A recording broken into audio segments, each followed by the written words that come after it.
in UNEP, in the Chemicals and Health branch. In particular, we are the unit in charge of preparing reports for UNEA or in support of other MEAs, plus other activities. Today, we are very happy to present this assessment report on issues of concern. It's a topic which is very dear to our heart, but also to UNEP nature and ambition on chemicals and waste. We are also today in some parts of the world celebrating Thanksgiving. If I need to start by saying something, we are very lucky as an international or global community working towards this challenge that we have in front of us, which is the chemicals and waste challenge, which is not yet fully understood, but it's our duty in a way to bring those issues of concern the level that they need to have, not only from the scientific understanding, but also the policy that might be needed to address them and the actions for implementation. So we have also today a very powerful panel with us. You might be seeing them already in the screen, the faces of our three panelists. You see also now in your screen the agenda. So we are at this moment with the opening remarks, and then we will have the presentation of the reports in 3 steps or stages. The first one will be an introduction by us, by UNEP. Sandra Averos, my colleague, will be presenting some highlights about the report, from where it comes from and to where it is expected to be presented. Then we have Zhenyun Wang from ETH Zurich, who is one of the authors of the report. He will be presenting the key facts and findings from it, and which is also very interesting to hear the different grades of shades that we have in the report and the different type of knowledge that we do have. Then we will have John Roberts. He is also a co-author of the report, in particular to one of the chapters is a thought starter for the international community and ask SciChem stakeholders to see things maybe from a different angle or perspective, or maybe reflect on where we are, where we can be, in a way we need to be in the near future. Afterwards, we will have some stakeholders' perspectives that you will see that we will be calling upon. And afterwards, we would like to have an open discussions, questions and answers. As it is a regular practice, this meeting, as this technical briefing will be, it's being recorded already. And you have the chat option. You can at any moment ask questions. We will not address them on real time. We will do that either in the questions and answers discussions or be answering in the chat in the meantime. So having said that, I welcome Sandra for the introduction of the report.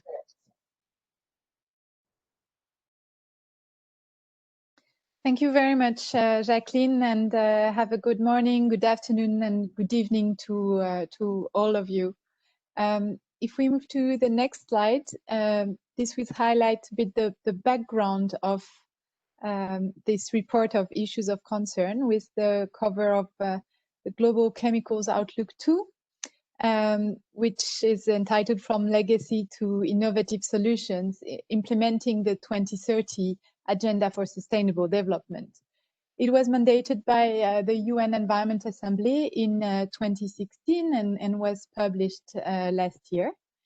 It's taking stock of global trends as well as progress made and gaps in achieving the global goal to minimize the adverse effects impact of chemicals and waste by 2020.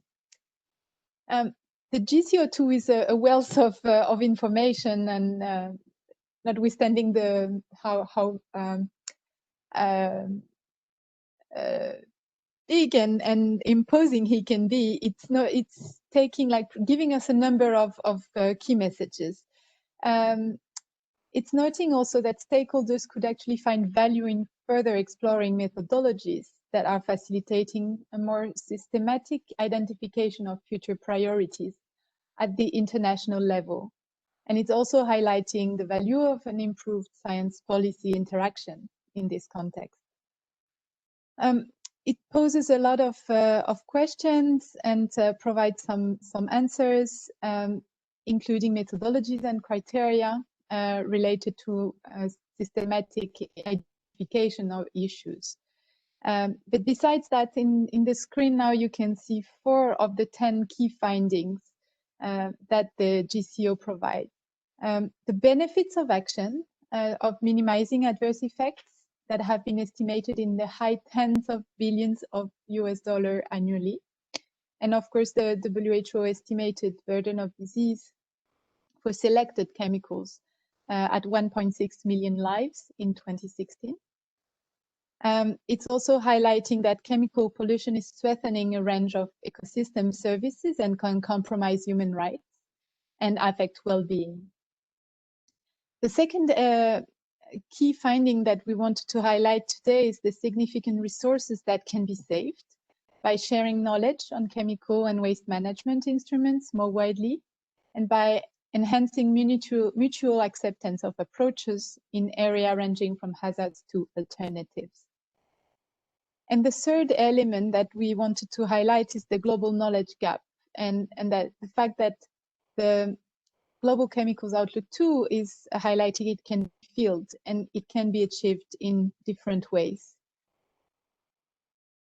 The next slide is actually taking us through the UNEA related resolution that is behind the report that is being presented today in this technical briefing.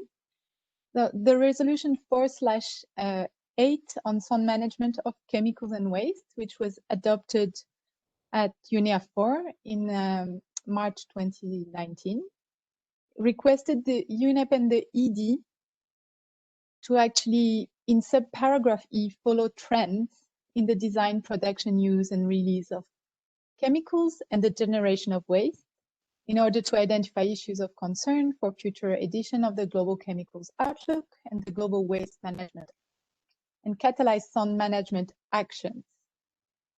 And in the following paragraph, to prepare by April 2020 a report on matters in which emerging evidence indicates a risk to human health and the environment, identified by SciChem, the GCO, and under the subparagraph E above, including an analysis of existing regulatory and policy frameworks and their ability to address those matters in achievement of the 2020 goal, in particular for lead and cadmium.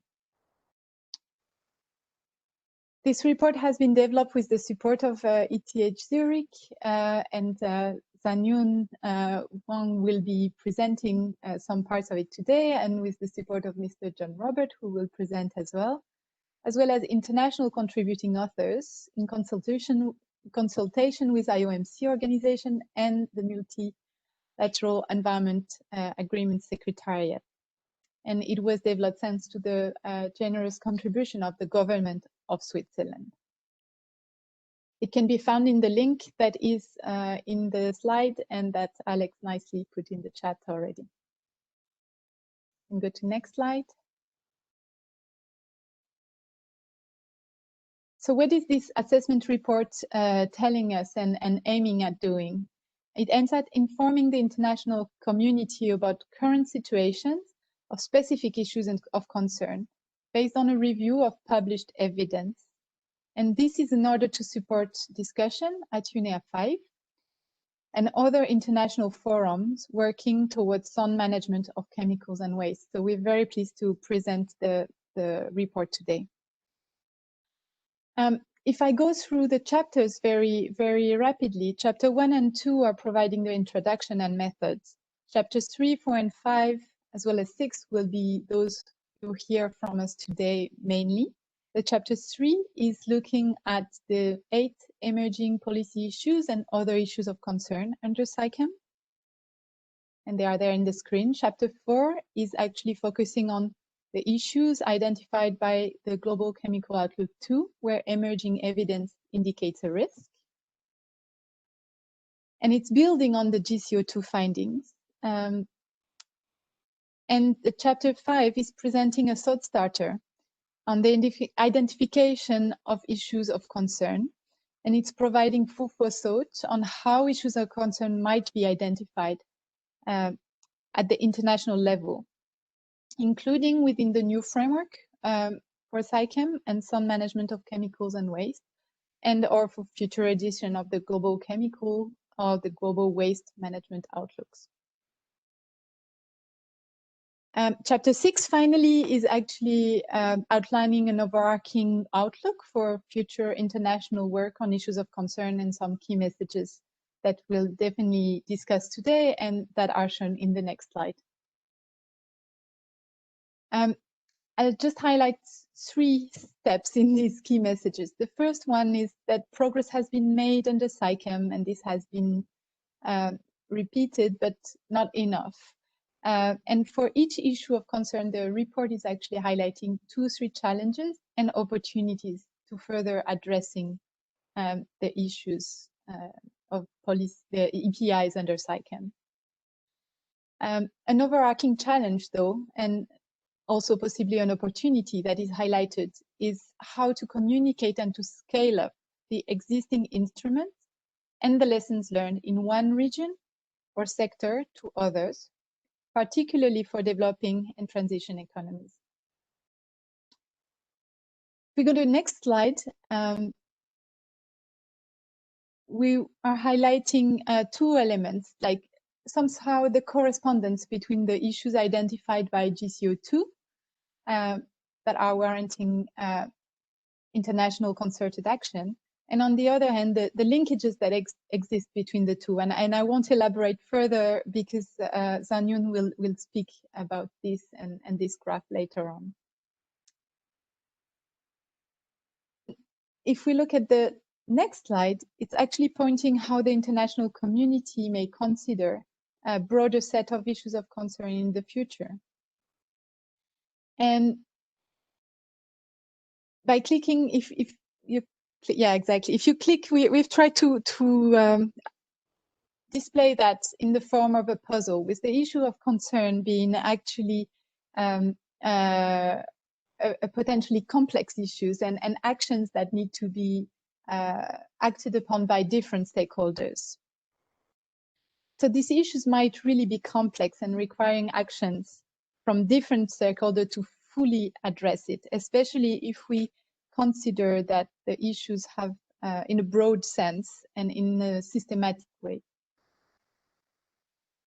In the second row of the puzzle, you see that some action starts to be taken by stakeholders, but not yet completely fulfilling the entire comprehensiveness of an issue of concern. So the collective effort to address it from one's perspective can only address part of the issue. But when all efforts and all dimensions of society are brought together, then we can begin to address an issue in its entirety and in a systemic way. And we hope that that can be inspirational for the rest of the discussion. Thank you.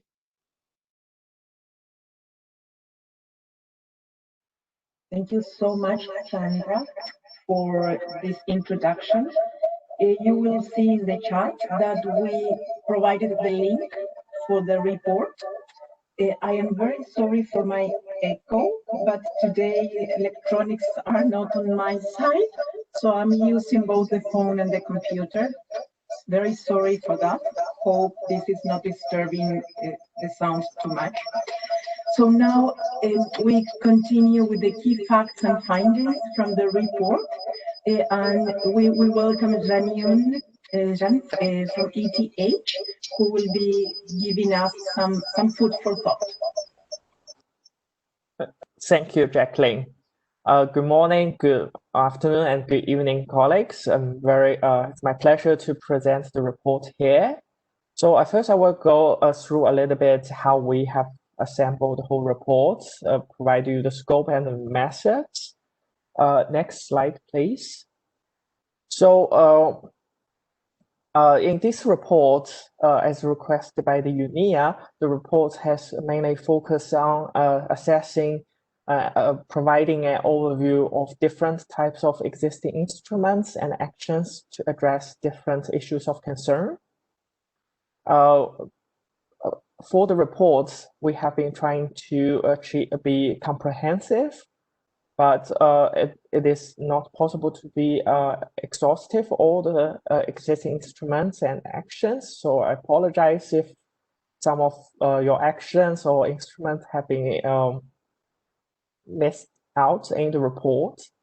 But I would also like to point out that this report presents a snapshot for the situation when the report was prepared. Yeah, could you please go one slide back, please?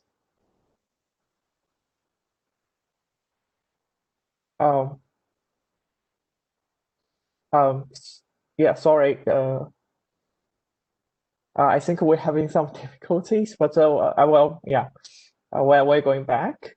And I would also like to echo what Sandra has just said. The report is mainly intended to assess the complementarity of the different instruments and actions. Yeah, could you please go one slide back? Yeah, thank you. So we mainly look at the geographical scale, scope, and content of the different instruments and actions. We did not specifically look into their effectiveness. For the 11 issues identified by the GCO2, additional details were also provided in the report, including a compilation of existing hazard or risk assessment by national governments, intergovernmental institutions, and their associated bodies as background information for readers why we need to care about these issues. In addition, we have conducted an additional assessment of current exposures, including the key characteristics of the exposure, for example, persistence, bioaccumulation potential, long-range transport potential, global trade of associated products and waste. We have also looked into major sources and prevalence levels and trends of the exposure. So when we and then we compared how the existing instruments and actions are being conducted to address the current exposure, so that we would know where we are and where the gaps are. Next slide, please. As Sandra also said before, that we have engaged scientists and experts across the globe to provide the drafts, and more specifically, we also engaged experts from different regions to gather specific inputs from their regions and countries. And we also thank the UNEP and the IOMC and the secretariats of the different conventions I SECAM for reviewing and providing the comments. Next slide, please. And so here we'd like to show you some major lessons that we have learned. First is that we notice that there are clear linkages between different issues. In particular, here, this is a figure that you can also find in the reports. So on the left side of the table, it shows the issues of under the SciCam. On the right-hand side shows the issues identified by GCO2. The pink arrow shows that there's an established link. The blue one shows that there's some partial linkages exist for specific uses or for specific chemicals within a group. Could you please go slide back? Thanks. And also the purple arrow shows the possible link based on the scientific evidence, but have not officially been recognized by the governments. And you can see the details in the report. So I just want to highlight, for example, that like bisphenol A has been recognized as a EDC in the EU. So in a way, like when the EU is addressing endocrine disrupting chemicals, it will also address bisphenol A. For more details, I think you can find in the report. Next slide, please. And then when we look at the overall achievement and progress, it's very encouraging to see that many types of instruments have been developed and the actions have been taken to address the different issues. You can find all of these details in the annexes. But we also can conclude that they're inadequate to solve the issues under the SciChem at a global scale. There are many different reasons causing this gap. Next slide, please. So for some of the issues, this is because the gap is the progress has been rather uneven geographically. For example, here's an example of leading paint. So in the figure, you can see the green parts are mostly like developed countries have developed national laws with legal limits of leading paint. But at the same time, there are many countries, also many in developing countries, they do not yet have the national laws to address leading paints. The same can be observed for highly hazardous pesticides, HHPs. So like when we look at the national and the regional pesticide legislation, a recent survey by WHO and FAO shows that, like, good news is that a lot of countries, or most countries, have established their own pesticide legislation. But, like, from the responded countries, 2/3 do not have specific provisions for highly hazardous pesticides, for example, to prohibit or to restrict their uses in their territories. And also 1/3 of the countries lack guidelines on the registration and process and the data requirements. So it shows that, like, there's still considerable gaps between developed countries and developing countries in addressing these issues. Next slide, please. And then there's also for more recently identified issues, there's significant gaps existing in terms of the scopes, like all the sources, major sources to be addressed, or all the life cycle stages be addressed, and also in terms of the limitations of existing instruments and actions, like what they can do and what they cannot do. For this, I will also give you 3 examples here. Next slide, please. So first example is we look at the environmentally persistent pharmaceutical pollutants. Yeah, sorry that I think that the slides is maybe not compatible with the presentation platforms, but if you look into the report, the slides are much more readable. What I want to highlight here is that for EPPP, although it is like a pollutant issues of the pharmaceuticals in the environment, the actions actually needs to be taken or at the earlier life cycle stages already, so in order to successfully address it. Because one example we also show here, sorry, could you go one slide back? Or one example show here is that, for example, Switzerland is going to upgrade 100 wastewater treatment facilities to address EPPP and other micropollutants in the water, but it will cost multiple billions of francs to do that. So it's very costly. And so it is rather better to do prevention from them from getting to the waste streams, including like at the different stage, the drug development, so that we have more drugs easily degradable in the environment, do not cause the harmful effects. Or like in the prescription and use phases to prevent from the overuse. And this has been done. So we do see quite some activities have been taken, but their scopes are rather limited, or in terms of geographical scopes. Like for this, the drug development is a lot of happening in the developed world, much less happening in the developing countries. And on the prescription and the use side, a lot of actions have been taken in terms to address the antimicrobial resistance, the antibiotics, but much less, like very few examples really addressing overall, like the prescription of the drugs. And also at the disposal side, in terms of collection of unused or expired drugs, it also happens very mostly in the developed countries.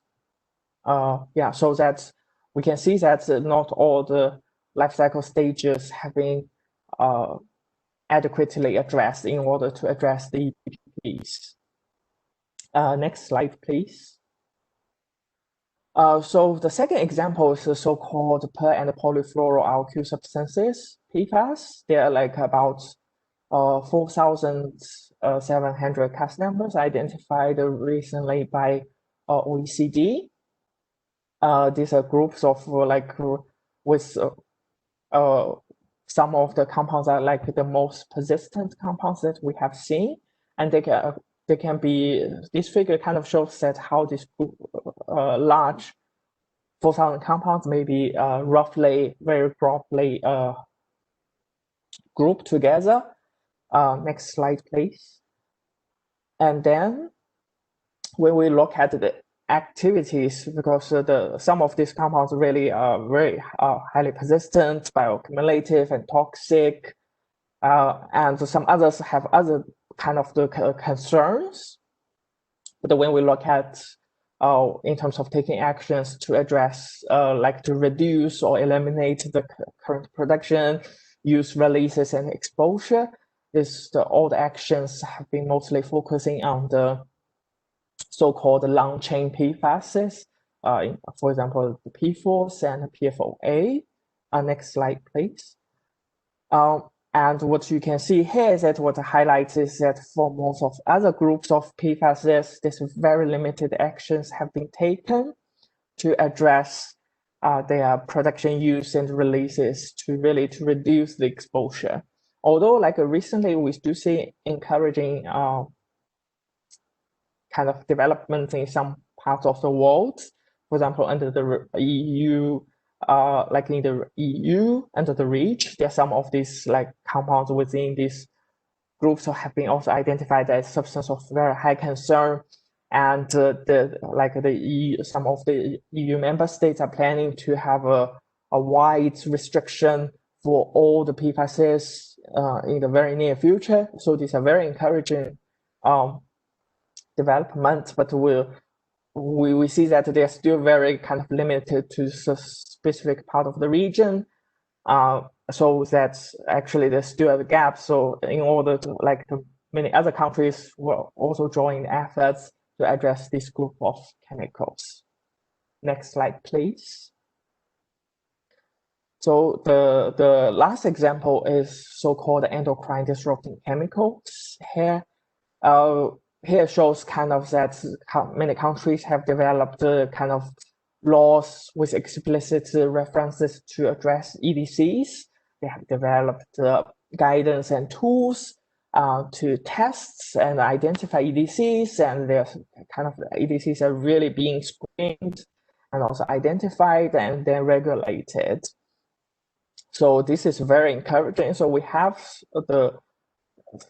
in some parts of the world, we have the instruments set ready to address this. Next slide, please. But when we look closer, how many chemicals are actually, are being actually addressed right now, this is less encouraging. So in terms of like literature, or scientists have identified like there at least 1400 compounds may have certain like endocrine disrupting potential. And over 100 have been identified. Some of the civil society organizations using the criteria by set up under the EU. And then when we look at the chemicals have been screened and identified, the number is much lower. Currently they're only about a handful, or a little bit more than a handful. Chemicals have been actually identified and regulated as EDCs in the EU and in some other parts of the world. And there are only another hundreds of chemicals are being screened, while the scientist has indicated there might be even more, much more chemicals could have an endocrine disrupting potential around the world. So the efforts also need to step up to screen and identify more EDCs. Next slide, please. So similarly, we also identified that the progress has been made for the GCO issues, but they are also not enough. And here we will kind of maybe go one step back, because these issues have not officially recognized by the international community to address. So I would also like to give you some background why we really need to address these issues. So we first look at the persistence and the long-range transport potential. These are really problematic hazard properties, which means that if chemical is persistent and if they can undergo long-range transport, they can stay long in the environment, and they can also travel from the source regions to areas far away from the kind of the source, far away places, so that it is, even if it is being used in small places, limited places, but it has the potential to cause global or the very large regional contamination. So that's here shows that the green part shows that they do have these concerning properties. And then, of course, we also notice some chemicals, they do not have these properties. But like next slide, please. When we look at kind of the global prevalence of the current exposure, we can see that it is true for all of them. This is also because also for those not persistent, not long-range transport, it is because they're so widely used. So that's why the current exposure is really everywhere. And then the next slide, please. And when we look at the actions being taken, they are not really sufficient to address all the major sources on the global scale. So I don't have much time, so I cannot present all the details here, but you can find all the details in the report. And as also Sandra said, for each individual issues, we do also made 2 or 3 suggestions of what like immediate actions could be taken in order to driving the issues forward. Next slide, please. And here I would also like to share some of our lessons learned during the preparation of the report in terms of how outlook for the future developments. How can we move forward to address it? So I think that perhaps you would have the same impression as I had, is that we really need to take international concerted actions to address all these issues under SciChem and identified by GCO2. Next slide, please. yeah, it is noticed that because there's a very huge variety of different issues, so there's no one-size-fits-all solutions can address all these gaps. However, nevertheless, we still could identify some of the successful elements or elements that could lead to successful solutions to these issues. I think these are the 5 elements we identified here. That, yeah, as a food for your thoughts. First, we need strong leadership with clear roles and responsibilities to coordinate actions. One example we learned past is the global virtual phase out of leaded gasoline. So in that cases, several intergovernmental organizations, including the World Bank and also many countries, take the leadership to drive the whole initiative forward, so that we could have virtually phase out the lead in the gasoline. The second is that we need to regularly monitoring and evaluate our progresses, so that we know where we stand and if we need to suggest any possible ways of adjusting the strategies and actions in order to fully solve the issues. And for this, we also noticed that this new mechanism need to be explored to really be able to raise the international community's efforts on addressing some of the issues where the progress has been limited. This could be including legally binding mechanisms.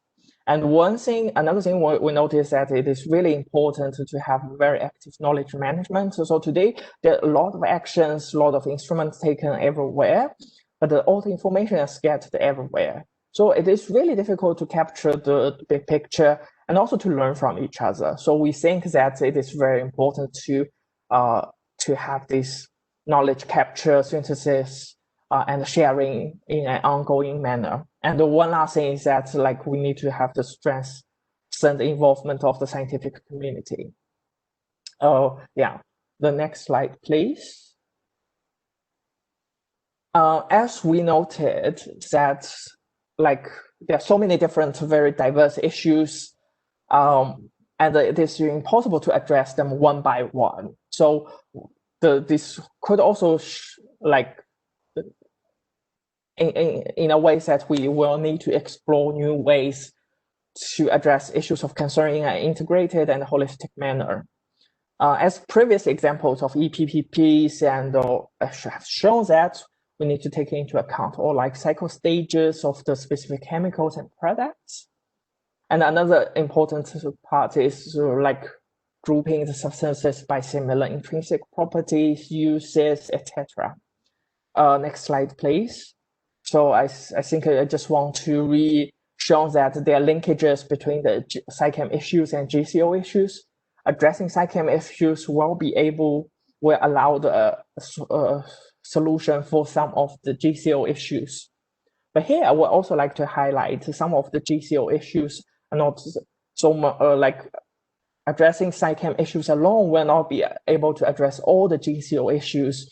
Some of the big example is that arsenic, lead, and cadmium. The SciChem issues could address some of these the rather minor uses of these compounds, but will not be able to address the major sources of these compounds. Next slide, please. And this is also kind of interesting examples of how this grouping could happen in terms of for example, when we're doing the review, we noticed that the arsenic, cadmium, lead, mercury, for example, they have very similar sources in terms of the anthropogenic sources and also the natural sources.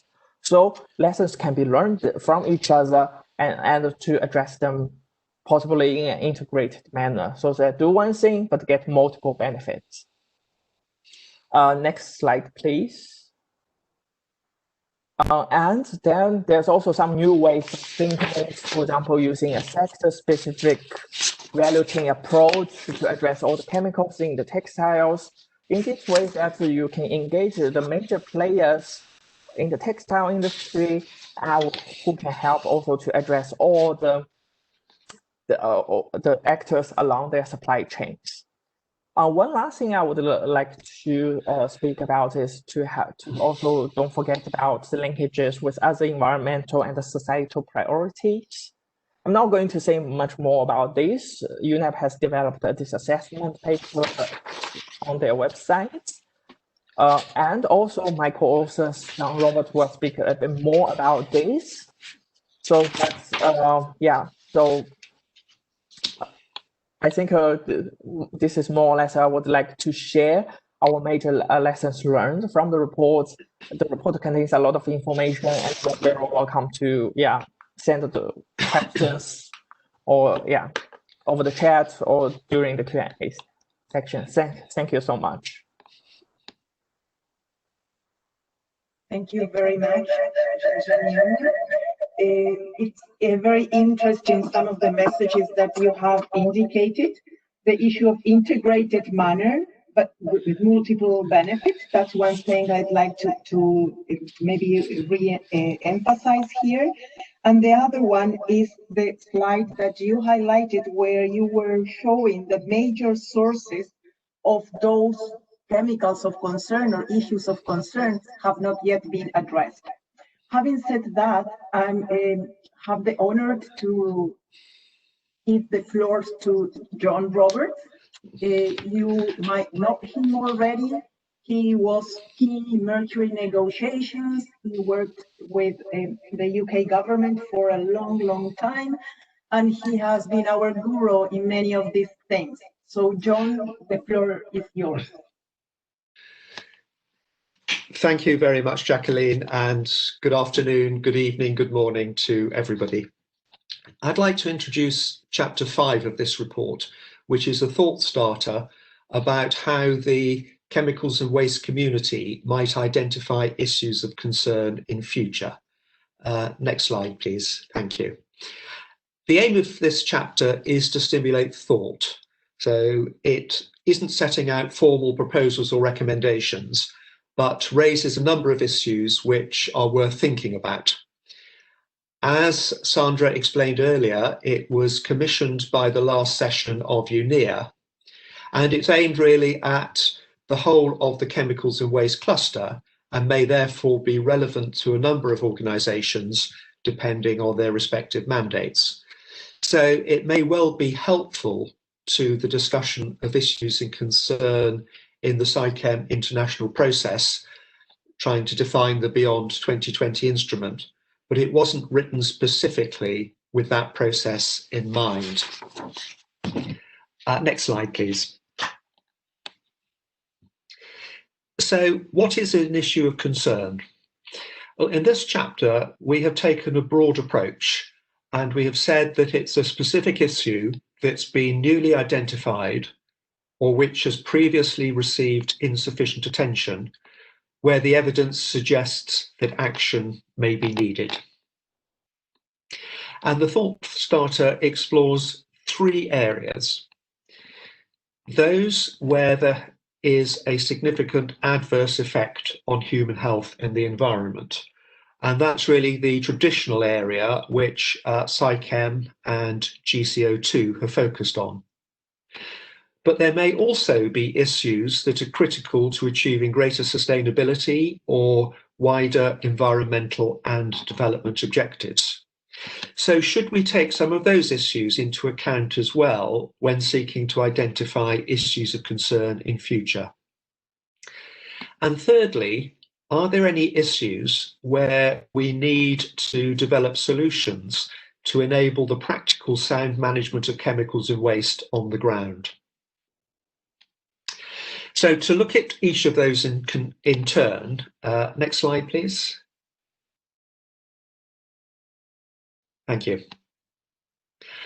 Substances which may pose a risk to human health and the environment. The traditional way of identifying these substances is to have some sort of predetermined agreed criteria for assessing chemicals or closely related groups of chemicals.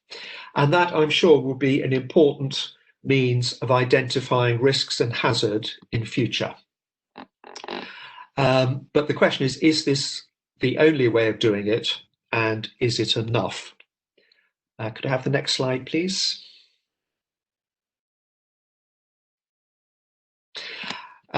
We all know the various criteria that have been used to identify chemicals in the past. Persistence, bioaccumulative and toxic substances, persistent and bioaccumulative substances, carcinogenic, mutagenic substances, endocrine, affecting substances. So we have a well-established set of endpoints or test criteria to enable regulatory regimes to identify where risk may arise. But is that sufficient?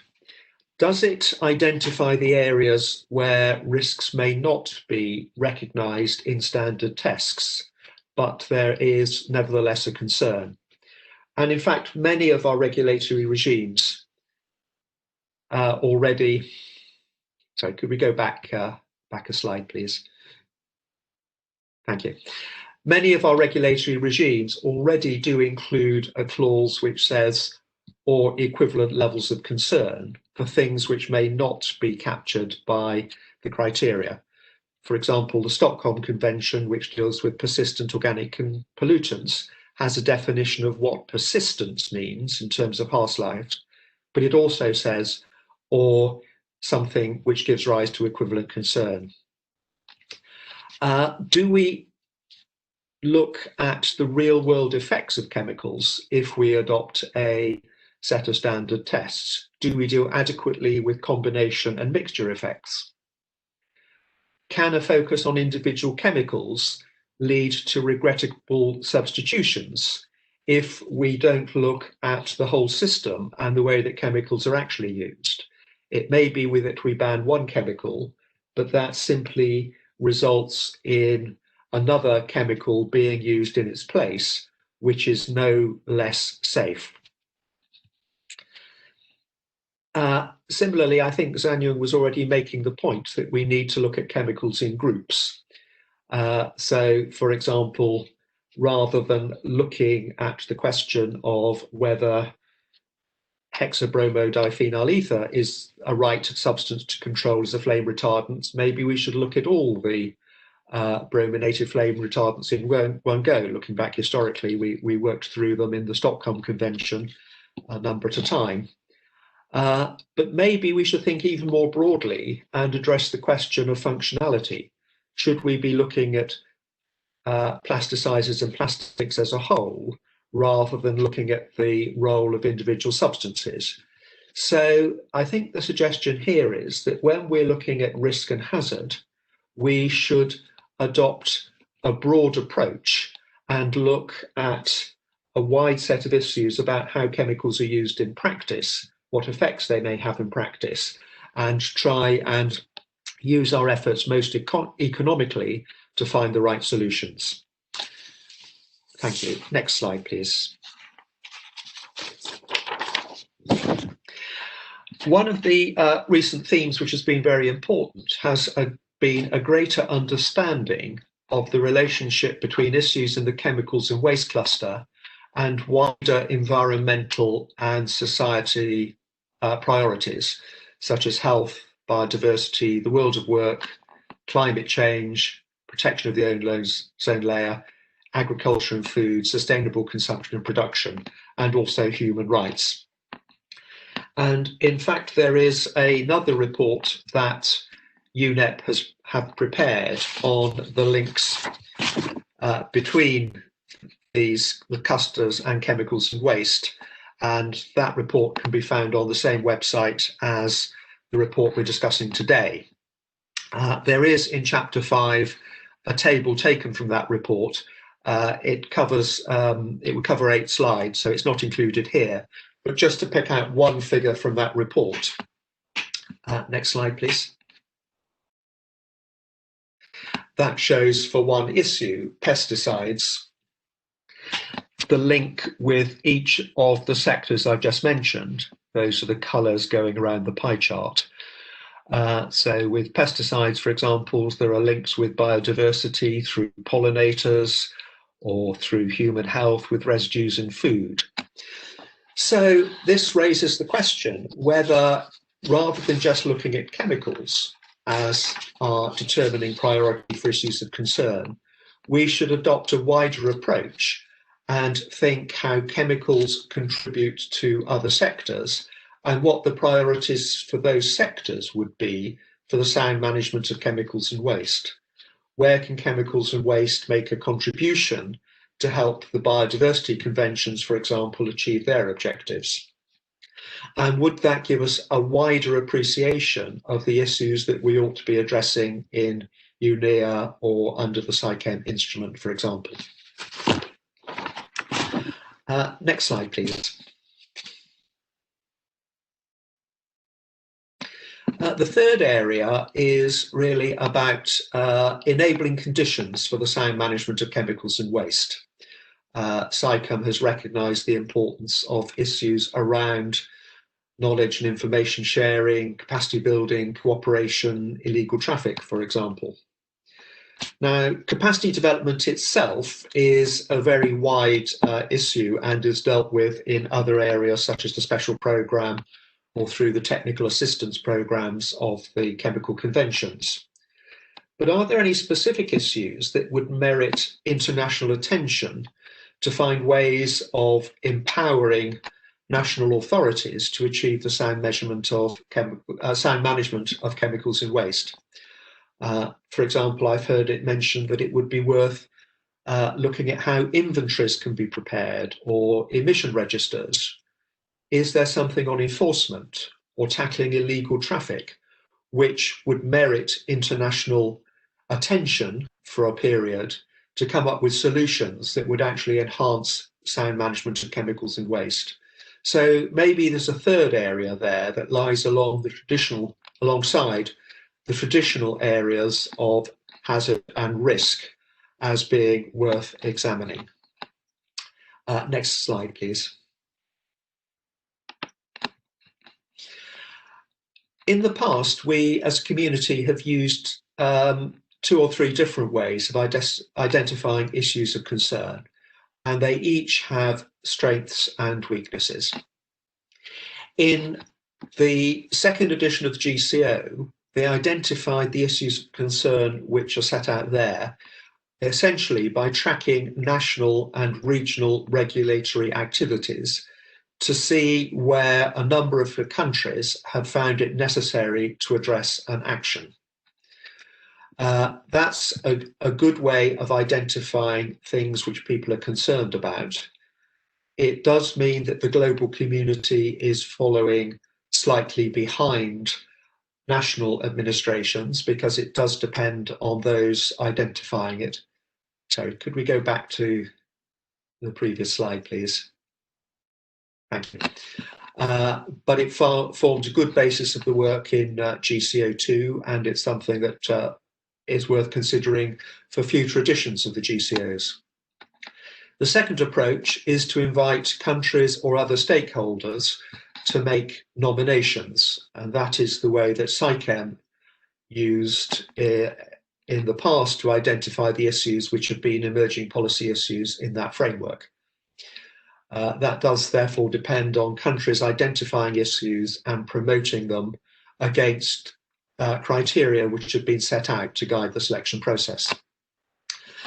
There is also a third way, and that is that international bodies might seek to engage directly with the science, to work with the science community through horizon scanning and early warning to look systematically at emerging issues.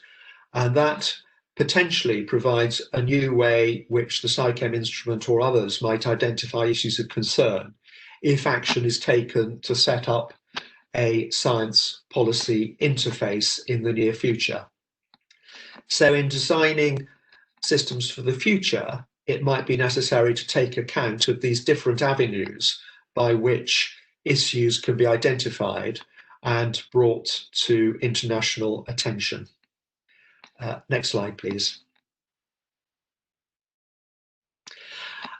The number of issues which the international community could look at is enormous, and it's always necessary to prioritise in some way to think about where precious time and resources are going to be devoted. There are many ways one could do this, and the report just sets out some suggestions of factors that might be relevant. International action is certainly needed if that's the only way of addressing a problem. Something like the mercury problem, for example, with long-range transport, can only be solved by everyone agreeing to take action together, and hence we negotiated the Minamata Convention. A similar area is where a failure to act will clearly have global implications. So an issue becomes internationally important because we are all concerned about it, or where coordinated action will be more effective or efficient in dealing with the problem. There are also problems which may be faced by many countries, and those similarly are likely to command priority. And also questions whether the impact is reversible or irreversible, and the expected level of effectiveness of coordinated global action. It is enormously difficult to define a set of absolute prioritization criteria. And I think in any framework, there will need to be discretion to allow the decision makers to make effective decisions in the light of the evidence on any particular case. So that summarizes very briefly the ground which is covered in Chapter 5. It's there to stimulate debate rather than to provide firm proposals or solutions. But we hope that it may be helpful in doing that. Thank you very much, and back to you, Sandra. Thank you very much, John. I'll just cover the couple of slides that are left. The conclusion. If you could mute your microphone. Thank you very much. And so if we go to next slide,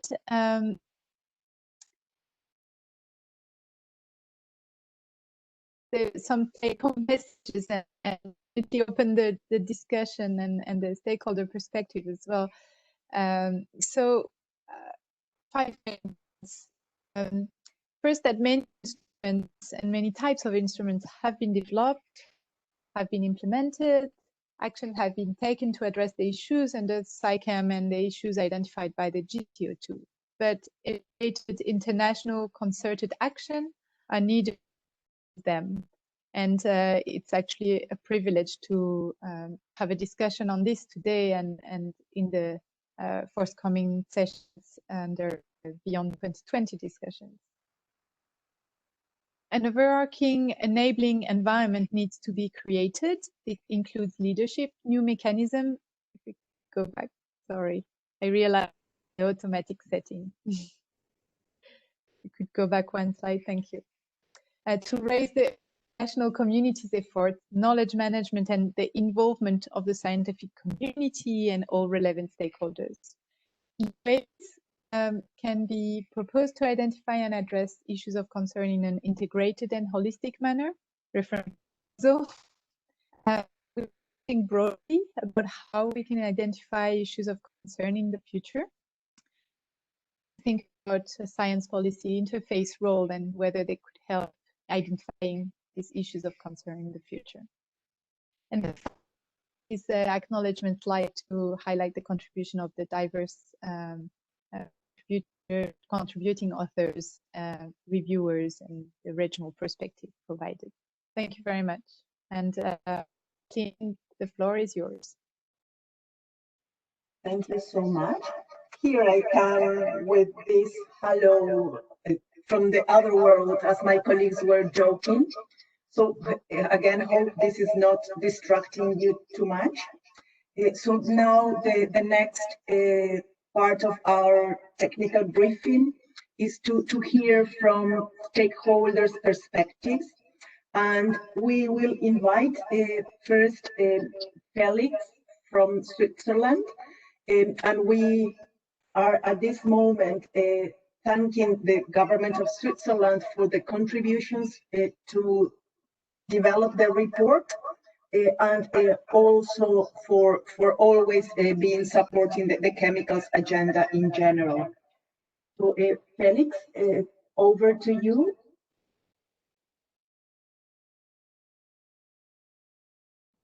Alex, if you can unmute Felix Wortley, please.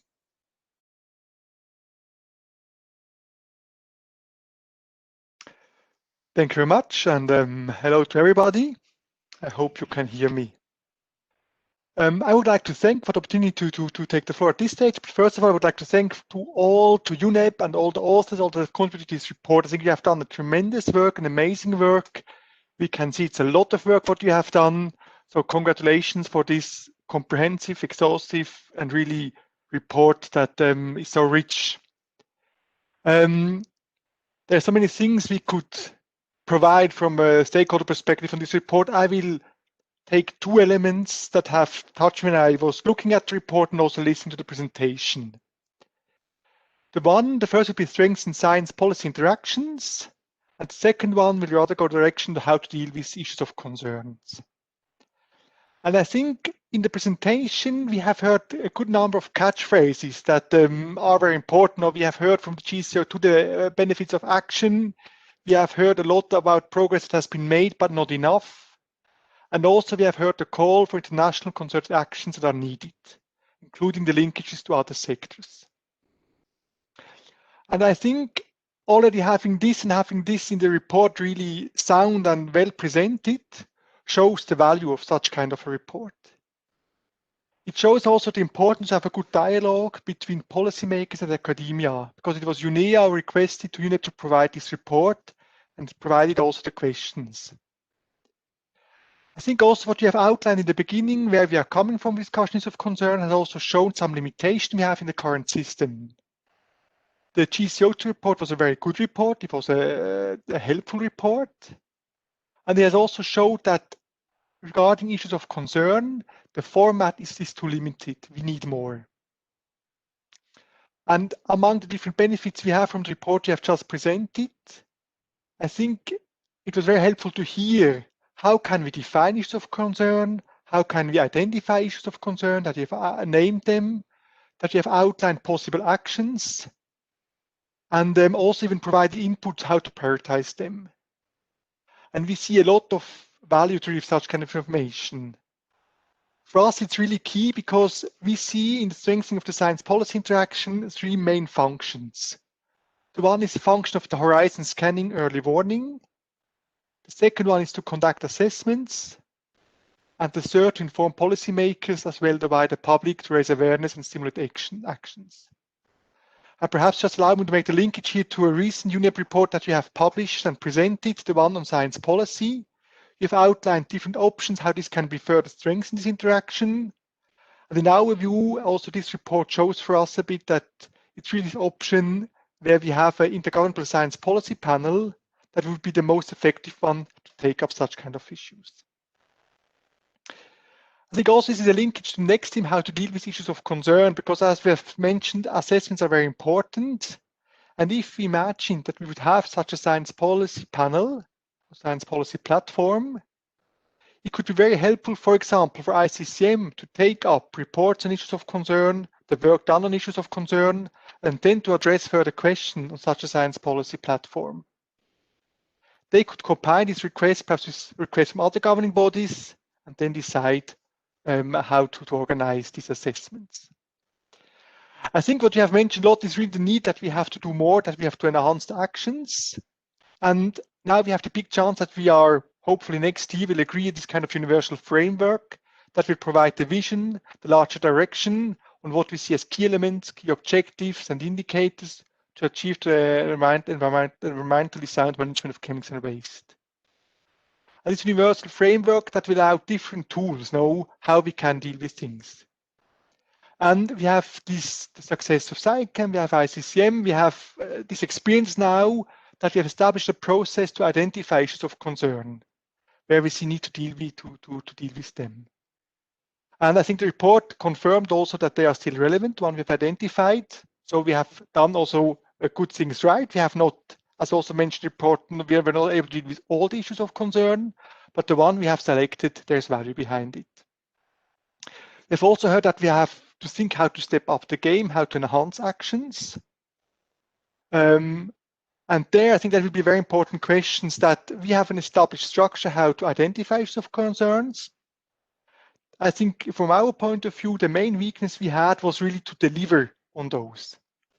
And we think it would be would make sense to think further about the idea to establish subsidiary bodies for each of the issues of concern under ICCM, that we can define a work program, we can define indicators and milestones for each of the issues of concern, so that we can see that we can agree in this voluntary setting with all the stakeholders, all different sectors, on what we think, what we can achieve, what we have to achieve, and to measure the progress, what we do. Then also in the report, you mention other issues that have not been dealt entirely by SciChem. To mention one could be lead, cadmium, arsenic. Those are long-standing issues. We know very well the harm of them to the environment and human health. There's just recently also published a report again about lead by the Global Alliance on Health and Pollution. They confirmed that about 1/3 of the world's children are lead poisoned. That's 800 million children. Or that we have 900,000 people premature deaths globally because of lead. So we know these are long-standing issues. We know we have to deal with them. I think also here the report shows a value that you have given policy options, so you have not been policy prescriptive to say what we have to do, but you have outlined, you have looked at other systems that we have, you have made links back to the Minamata Convention to provide ideas of policymaker how to take it up. And I think also how you present it, how we know these long-standing issues of those three elements, lead, cadmium, arsenic, there we need really robust measures. And they can only be partially approached or addressed under SciChem or SciChem successor. So there we see also the need to bring such kind of items further to UNEA to consider next steps, to see what we have to do. So some thoughts from our side about this information we have received by the report. So we have, on the one hand, we have to further strengthen science policy interaction because we have seen the value. So that the science policy platform would be a very good tool to do so. We have seen that we have, in our view, to strengthen how to deal with issues of concern under the SciChem successor. So to step up the game, to have better work programs, better defined work programs, objectives, indicators, to make full use of the multi-sectorial and voluntary nature of it. And then we have those elements where we have the SciChem successor might not be the right approach, where we can go, for example, to UNEA or to WHA to really enforce actions to strengthen to deal with those issues. Thank you very much. Thank you so much, Felix, from your perspectives and very insightful comments. I like very much the way you mentioned step up the game. And as those that knows me a little more, you know that I like movies a lot, and I have, in a way, given this example before, but the movie that comes into my mind when talking about all this is always the Matrix. And we have 4 iterations of the Matrix, every time willing to make it better. And in the case of chemicals, we have Agenda 21 in 92. We have the International Forum for Chemical Safety that followed and tried to implement and make that agenda be visible and close to people. After FCS, we have SciChem, so we are in our 3rd movie. And now we are discussing Beyond 2020 and how to address issues of concern, which is the 4th movie. If we do the parallelisms with the Matrix, it has 4 movies. Of course, this is not a game that will be over at this moment, but we have the opportunity really to step up that game. So having said that, now I will move to another country, stakeholder and perspective. from Colombia. So I'm asking Angela Rivera, please, if you can share with us some thoughts. Thank you so much. Good morning, good afternoon, and good evening. Can you hear me? Yes, very well. Thank you so much. First of all, I would like to thank you for the presentations and the reports. I think are really useful, and for giving me the opportunity to participate and share some views. Of course, these are my personal views. We're still discussing internally in Colombia our position for the negotiation, but I would like to highlight some key points for your consideration and for keeping in mind these general ideas. So first of all, I would like to highlight that we share the views expressed by Switzerland in the sense that it's important to strengthen a science policy interface. We believe that could be a useful tool to allow us to identify the issues of concern. So we of course share the views expressed by Switzerland in this sense. And we also would like to highlight that with this platform, we'll have an information worldwide, as well as the approach and exchange of scientific topics required by actors at different levels. And we also believe that that this science policy interface could assemble and synthesize and disseminate information and analysis, providing perhaps the best consensus advice available at any time. And we believe that it might report, for example, on the trends in global chemical production and use, identify emerging hazards and risks, and provides assessment of response options and the potential for innovation and technological developments. And in summary, assessment and horizon scanning. So we believe that this could be useful and could help us also in terms of the identification of the issues of concern. From my side, I would like to highlight that we also believe that it's important to assess the possibility of establishing work plans to address the issues of concern. We believe that we made an important progress in previous sessions, if I can say that, or in previous work that we developed under the SICOM, but we believe that it's important to prioritize, to do a prioritized exercising, and also to have work plans in order to organize the implementation and the development of actions under the SICOM and with the specific issues of concern. These plans perhaps should contain concrete actions and timeframes for their implementation so they can be evaluated. We also believe that it's important to have indicators, a broad approach on targets and indicators, and we think that it's important that these indicators allow us to move forward on the implementations on these actions. But of course, something that is important for us is to evaluate.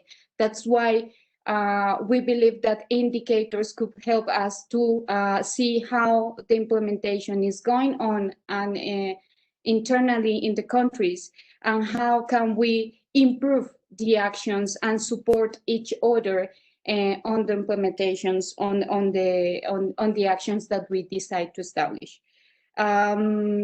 Those are the main topics that we would like to highlight. So just to reiterate once again that we believe that it's important to prioritize, that it's important to have working plans with the specific actions and timeframes for the implementations that can be evaluated, and also that for us it's key to have indicators to allow us to take stock on the progress that we have at national level.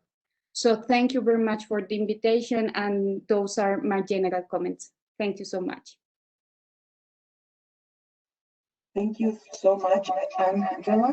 I really like the way you put the response options and the need to prioritize.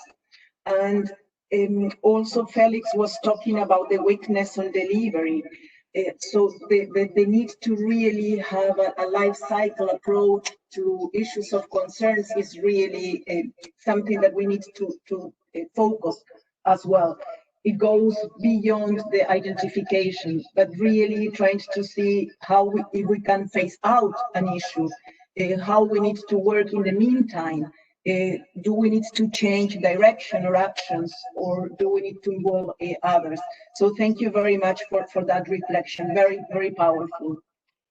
Now I'm turning the floor to Argentina, Agustin Arte, that also would share with us some country perspectives.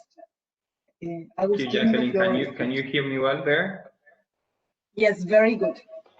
Thank you. Thank you very much for this invitation, and I would like also to thank the different people that presented the result of this assessment. Quite interesting and quite challenging, the conclusions that arise from this report. I would like to echo the previous comments made by Felix and Angela. I think we are more or less in the same line. I was typing in some ideas and concepts that I would like to comment briefly of what we think that a new policy, science to policy interface or scientific panel should have or should take into consideration. One of the important issues that we might all agree is the scientific independence. We need scientific independence to have concrete information of the problems that are happening throughout the world in order for policymakers to take decisions. That is one of the main aspects that we would like to see in this type of approach. But nevertheless, we need country ownership.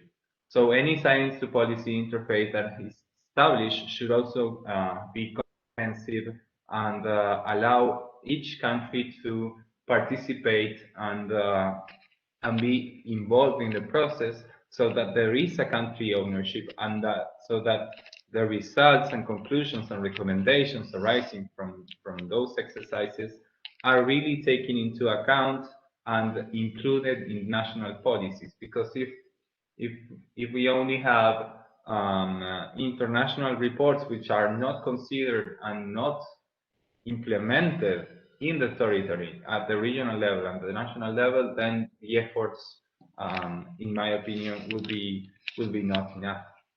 Another thing, of course, is the participation of scientists and other technicians from all over the world.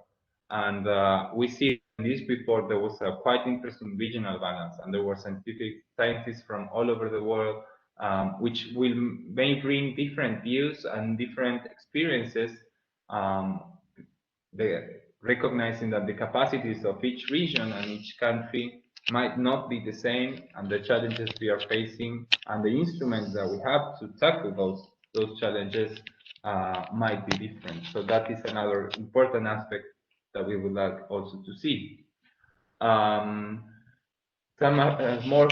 few elements. One is the outreach, and if we want to establish this interface, we really need to think on how to reach policymakers, but not only those, but also citizens and NGOs and everybody, because as you may know, some other scientific panels and other agendas, the reports that they produce, they have a really great impact. They have an impact on the policies, they have an impact on the citizens that become aware of that information, and that is, I think, one of the key elements that we have to think together when establishing this kind of arrangement. And of course, the relation with other agendas is also an important issue. We have seen other reports regarding climate change, regarding biodiversity, that address the issue of chemicals and waste, and they try to relate their agendas to this problem. We need to do the same, and we haven't yet, as an international community, been able to report on how the chemicals and waste agenda, if managed correctly, will also help on the work that they are doing in the respective workplaces. Some more points that I've listed while hearing the presentations. We need sustainability of the work. We need a long-term view. Scientific research, scientific work is not done in a couple of months. So we need an instrument that considers this and has enough time to not only work, but also evaluate that work and evaluate the progress made, and come out then with new suggestions and new recommendations, taking into account the previous one. So sustainability and long-term view are also key elements that should be considered under these arrangements. Regarding the interaction with the new SciComm platform post-2020, the Agenda on Chemicals and Waste, as Felix mentioned, it is already being discussed within the framework how to address issues of concern, how to identify those issues of concern. Well, if a new scientific committee or science to policy interface arrangement is put in place, we think that collaboration between these two instruments, it is very important, and even if they have different mandates and governing bodies, this science to policy interface could collaborate and cooperate upon request of this framework. Also, I would like to highlight that we have already in place some specific multilateral environmental agreements that tackle specific chemicals such as mercury within the Minamata Convention, Stockholm addressing persistent organic pollutants, but we need to start thinking on a more integrated approach. If we keep on tackling specific chemicals, and we will be overwhelmed, because every day there is the production of new families and new substances, new chemical products, and we need an integrated approach.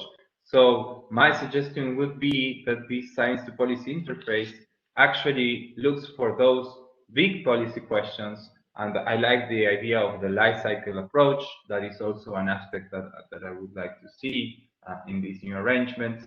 But to address the problems arising from the chemicals and waste management as a whole, and of course then we will have to identify specific families of chemical products where actions are needed, but an integrated approach for us would be the best way forward. And we also acknowledge that there are already some scientific bodies existing within the international conventions, such as the POPROC and the CRC, but also some other initiatives such as GSAM, for example.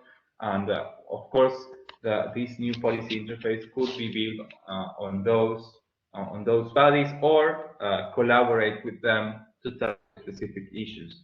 And finally, this tool will help to address and identify those emerging policy issues that warrant global action. I like much that idea.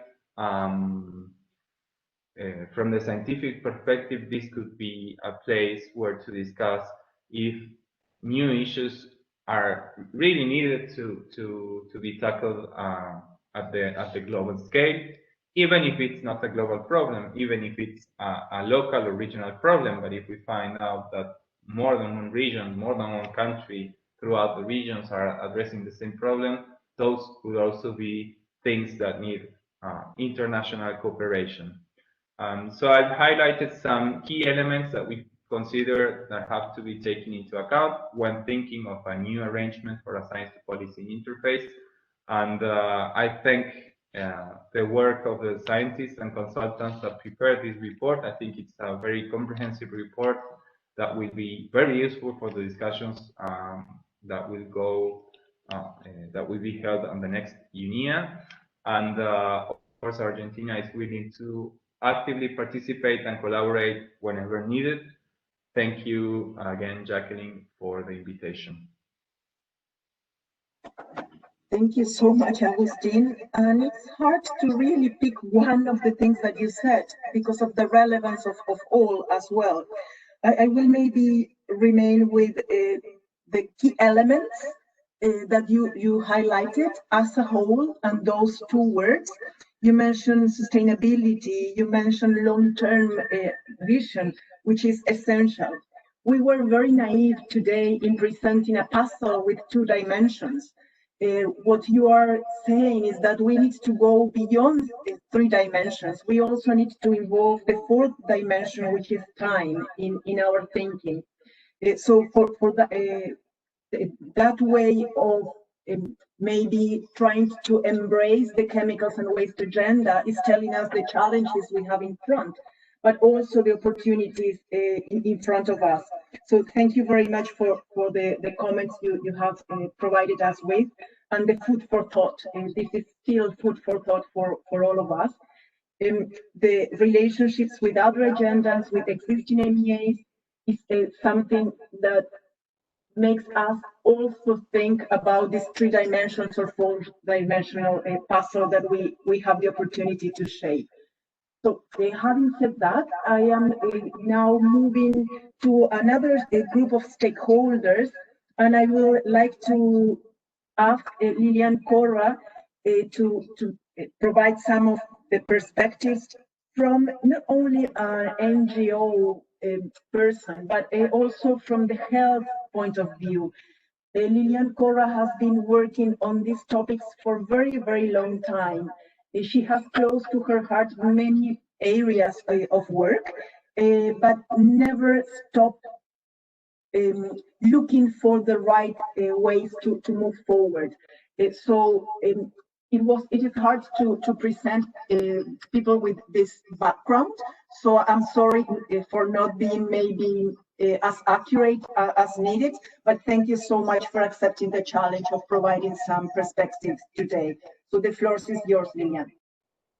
Yes, thank you very much. I am really honored to have the opportunity to participate for such a long time in this process. And one of the things that we are worried, the old guys here in this process, is that sometimes along the time we couldn't solve many of the problems. So let's see if this new era will bring us also the opportunity to think in new solutions in a different perspective and to restart in a better way. So said that, and I really want to recognize the very important and the immense work done by UNEP, Chemicals and Health, to keep the processes, the different processes on the chemical agenda going on during this year, and I suppose that will be the same thing for the next year. But also want to recognize the immense commitment of the different sectors. We have to understand that we are not working as usual, the agenda, but we are not in a fishbowl, and we are inserted in a very difficult situation that is affecting particularly the capacities of the different sectors to participate. And this can be seen very well in the countries, in the low and middle income countries, and in the different sectors, in particularly in the non-governmental organizations. And the other thing is, and I want to highlight, is not only the importance of the virtual process to contribute to keep the capacity and the information of the different sectors, but also to call your attention in the problems that we have now during this virtual process, because it has been too fast and too intense, and sometimes this is the moment to analyze how we have to download the speed and analyze all this immense work done this year, and of course these important publications, and also to share with others in these difficult times, because as Jacqueline said, I come from the health sector, and the health sector now is distracted with other matters. Of course, we need them on board. Is a very important player in the chemical agenda, so we have to think, how are we going to reconstruct the process again, bringing together all the actors that we need.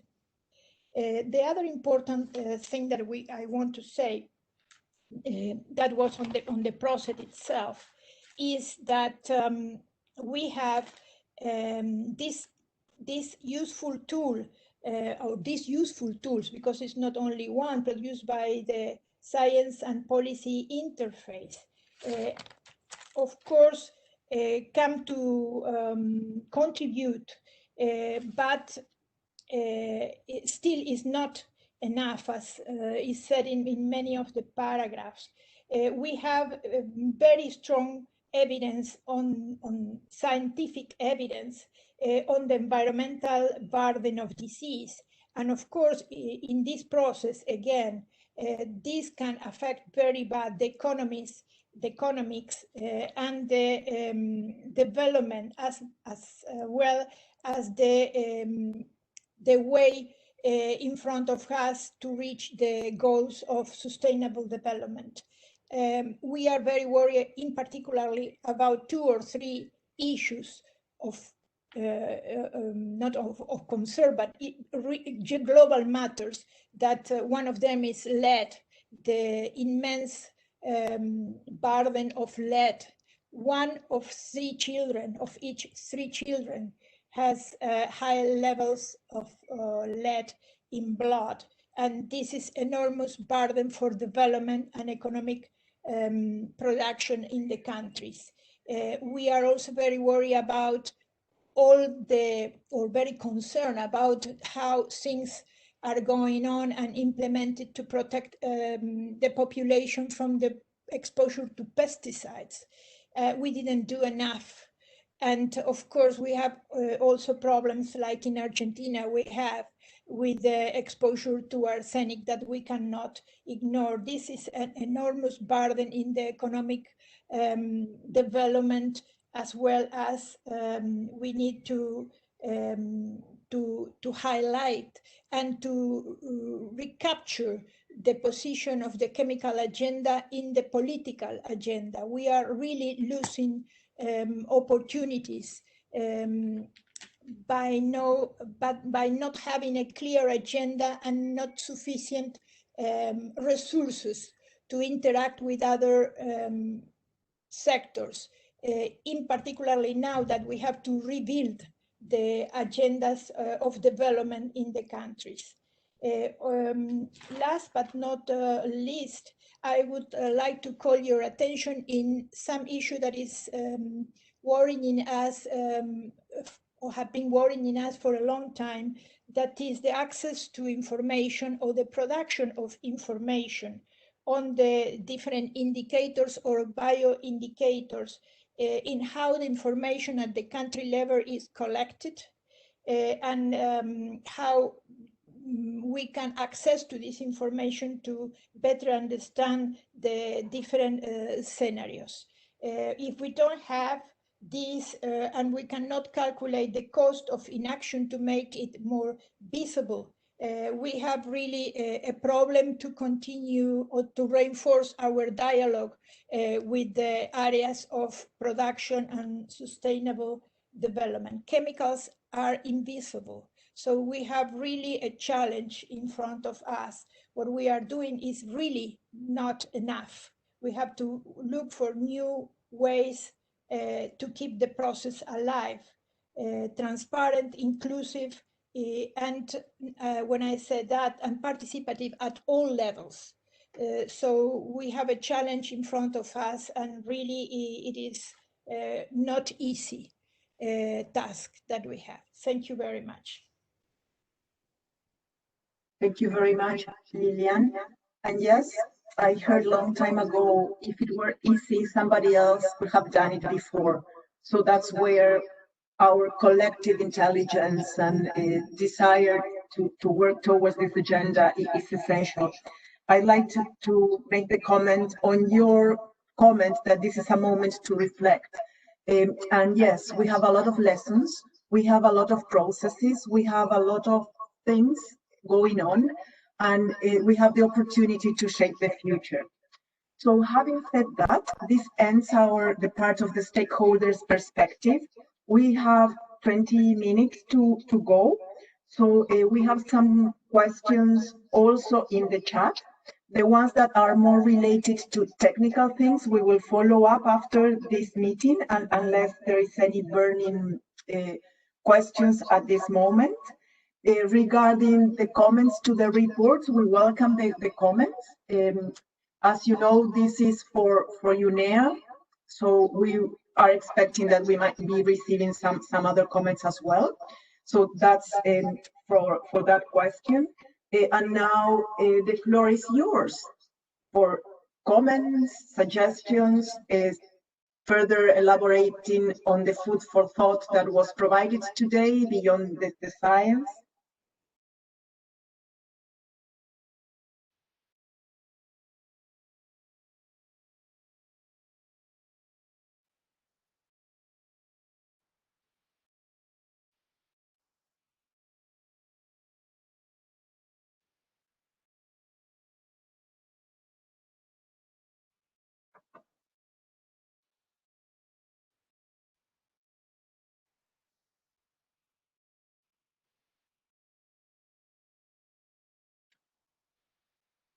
So I see no requests for the floor at this moment. So maybe what I will do is ask Sam, who is the co-facilitator of the group of issues of concern, for any highlights from his side. And also some final words by John Janion or Sandra from, oh, we have Melissa. Okay, Melissa, she is from Greenpeace, but I will let her introduce herself. Thank you very much, Jacqueline. Yes, this is Melissa from Greenpeace. I just like to provide some reflection of the wonderful presentations being delivered today, and we would like to thank the authors and secretariat for this great piece of work and presentation. Actually, I'm supposed to deliver a presentation next week about the SciComm and Beyond 2020 arrangement to stakeholders new to SciComm. So definitely I would include this piece of information in the presentation. I hope to bring some new stakeholders on board. And from the report and the presentation, we see that the progress made on EPIs and issues of concerns are impossible without the hard work under SciComm by multi-stakeholders. But on the other hand, we also recognize that the progress made has been limited in their ambition and scope, particularly in risk prevention and reduction, and therefore has a lot of room to improve. Therefore, it's important to keep this current existing EPIs and issues of concerns in the Beyond 2020 arrangement to demonstrate the stakeholders' dedication and commitment to these existing issues. on the other hand, we might need improved mechanisms and arrangement to incentivize more actions to prevent and reduce risks of the current EPIs. I have three points. The first one is what a lot of people have talked about a strengthened science policy interface. There are a lot of merits being mentioned by previous speakers.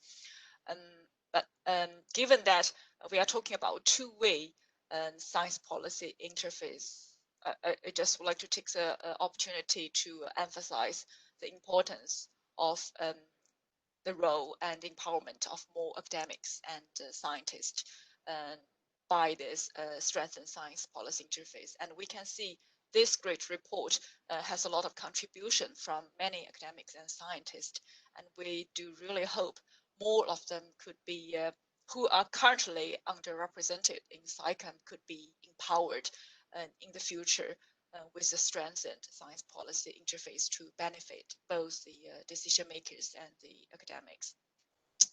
And the second point is about elevated commitments and actions by particularly private sector along the whole value chain to provide essential information for the future science policy interface work, as well as concrete action to prevent and reduce risk on top of the capacity building. And also, we would like to see enhanced action by government. For example, new legally binding mechanisms when necessary. One of the examples has been raised by Felix earlier, and I think it definitely has a merit to be discussed further in the future. And the third point of improved mechanisms for the EPIs and IOCs are the financing from the independent evaluation of SciComm. We have seen the lack of funds and capacity has been a main reason for delayed implementation for most of those EPIs.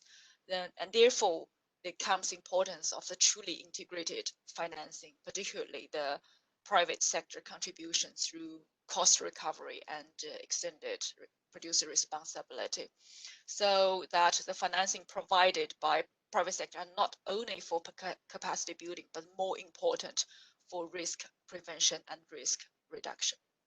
And my last point is about the linkage identified between SciComm and issues of concerns and GCO2 issues within the chemical and waste cluster. This is complementary to the earlier UNEP report of chemicals and other clusters. So adding together, they are demonstrating the importance of a holistic and systemic view, considering and addressing issues of concerns in the future. It's not only important for nomination and listing, for example, through the grouping of issues of concern into one, but also it's important for evaluation and for communication. In doing so, it will be helpful for mainstreaming the sound management of chemical and waste issues that all of the stakeholders have been talking a lot about.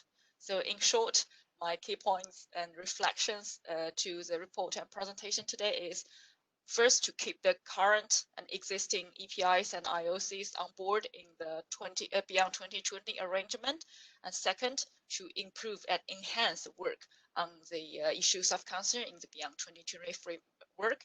And third, to further mainstreaming the sound management of chemicals and wastes, making good use of the linkages identified between and beyond the chemical and waste cluster. Thank you.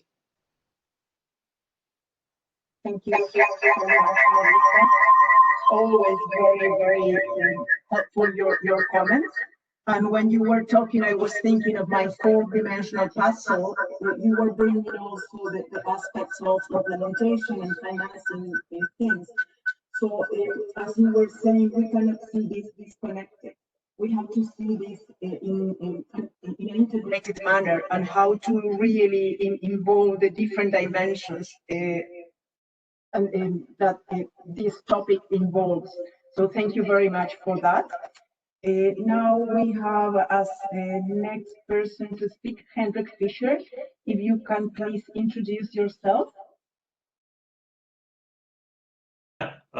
Yeah, Hendrick Fisher is my name. I'm a chemist by profession and working for the chemical company Evonik and being member of European Plasticizer. Thanks for the opportunity to speak. I also already raised it during one of my comments that I'm not sure, and maybe you can help and explain if there is a process behind to contribute also for industry to input to the great work that UNEP had done on this. So you have showed all the valuable contributors from a technical but also from regional perspective. Are you also open for feedback and input from the industry, for example, from CEPIC, from the ICC in the US? Unfortunately, they have no Thanksgiving, or from a broader perspective from ICCA. So is there a process to contribute, and how does this process look like? Thank you so much for that question. Now, because of the UNEA request, we follow what the resolution asked us to do, and it was to prepare the report in consultation with the IOMC, which is the Inter-Organization for Management of Chemicals. And we consulted with MEA's secretariat as well for the report. So that's the process we have had. We are aware and acknowledge that there might be some issues that need further elaboration or comments, and we welcome them. So you can see in the you will see in the last slide that there are emails there. So please, if you have comments, send them to either Sandra or myself, or to the generic email. We still do not have a formal process to update the report, but we might be sharing the comments in some way or the other, so that the full picture of stakeholders' comments might be reflected. So thank you for that question.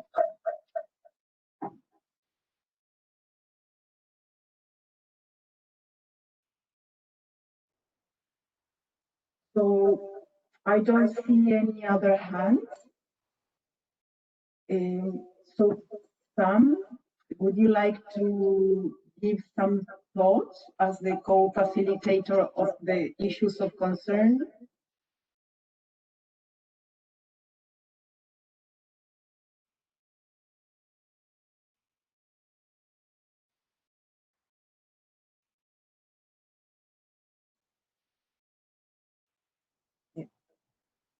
Yes, I don't see. Sam is still muted. As a panelist, you can unmute yourself, or maybe Alex, you can help him unmute.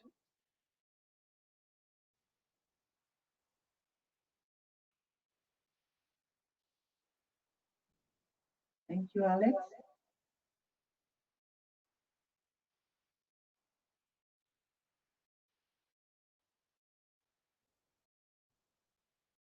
Okay, maybe Sam is having some problems. Yes, I see also another request for the floor. Is ICCA Sila? Please, you have the floor. Yes, thank you. Can you hear me? I just also wanted to provide input to the question asked before. We would very much welcome the opportunity to provide input into, to update the report, and, responding also to earlier speakers, we very much support the establishment of a science policy interface, which would include participation by all the scientists and academics, also from the industry. So just as the SciChem participation is voluntary and includes all stakeholders and is a very transparent process, we would like to see the same for such a science policy interface. Thank you. Yes, thank you so much, Stila. Yes, the definition or the process for a science policy future platform, if something new is decided, will be part of the discussions of the Beyond 2020, but also the discussions within governing bodies. So all the comments and interests are very much welcome and acknowledged at this moment. So thank you very much for that. So as we do not see any other requests for the floor, we really would like to thank all of you for being with us today, for listening and walking with us through the different topics. As it was mentioned, this is not a comprehensive report. It tries to bring in those elements that are important. And in a way, the report is, the presentation of the report today is only the tip of the iceberg. So we really invite you to have a look at it and reflect on the different things with the mind also of next steps. What is needed afterwards? Do we really need to scale up action? Is it enough with what we have? The report is concluding it is not enough. If you recall, the GCO, the Global Chemicals Outlook conclusion was business as usual is not the model. We can do differently and better. So with this, I think it's really a call for action to all of us. The report is trying to provide some facts for future deliberations. In our case, as it was a request by our governing body, it will go to UNEP, but we hope it can also inform the process for shaping the future on chemicals and waste. Having said that, please contact us through email or through the different contacts that might find possible. We will be happy to further discuss on, elaborate more on some of the things that might come because of this process. At this moment, I would really like to thank Janine and John and Sandra for the presentations and the speakers for the perspective that they have shared with us. Not only very insightful, but a lot of elements to further digest. So thank you to all.